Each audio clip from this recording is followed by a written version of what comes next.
सर्वप्रथम त्या जो काही आमदार आहे त्याचा निषेध व्यक्त करतो। त्याला कदाचित कल्पना नसेल की हा मुंबई सोप्या भूमीची नाही आहे, ही मुंबई मराठी माणसांनी आहे बसवलेली आहे। ही मुंबई मराठी माणसांची आणि बेळगाव कारवार निपाणीसह जो परिसर आहे तो कुठल्याही परिस्थितीमध्ये महाराष्ट्राला महाराष्ट्राचा त्याचा अधिकार आहे।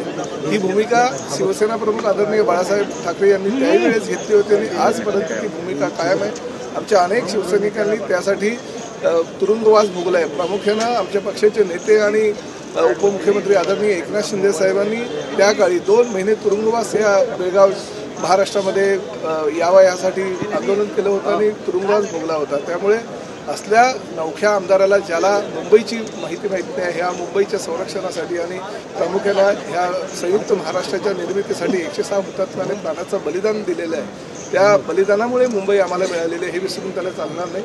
त्यामुळे अशा प्रकारचं वक्तव्य करून प्रसिद्धीसाठी किंवा आपल्या मतदारसंघातील कर्नाटकच्या जनतेसाठी त्यांनी जर अशा प्रकारचं वाक्य केलं असेल तर मी त्याचा निषेध करतो। सर, अलमट्टी धरणाची उंची सुद्धा आता कर्नाटक वेगाने वाढवण्याचा प्रयत्न करत आहे। पश्चिम महाराष्ट्राला पुढे रोखता येईल त्यामुळे सांगलीमध्ये पुन्हा होऊ शकतो।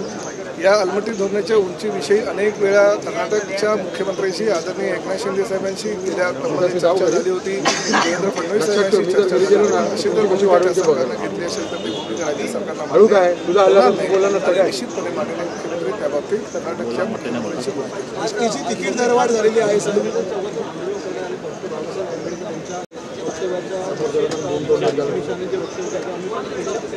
आम्ही काल पत्रकार परिषदेमध्ये स्पष्ट भूमिका केली आहे की माझ्या लोकसभेतल्या ज्या भाषण मी केलं होतं त्या विपर्यास करण्यात आलेल्या आणि ती भूमिका त्यांनी जाहीर केली। त्यामुळे उगाच प्रसिद्धीच्या मुळामध्ये डॉक्टर बाबासाहेब आंबेडकरांचं नाव आलं आहे म्हणून त्याचा आपल्याला फायदा व्हावा या दृष्टिकोनातून जर विरोधी पक्षाने अशा प्रकारचं आंदोलन केलं असेल तर ते निश्चितपणे योग्य नाही। सभागृहाचं कामकाजामध्ये त्यांनी सहभागी व्हावं, अनेक विषय सभागृहाच्या पटलावर आहेत त्या विषयामध्ये त्यांनी चर्चा करावी।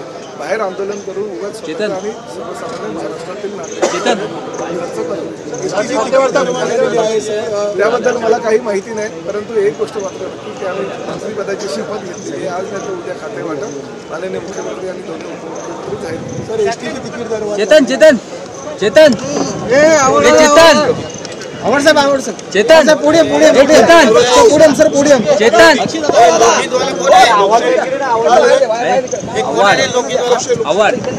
लोकहित कोण आहे?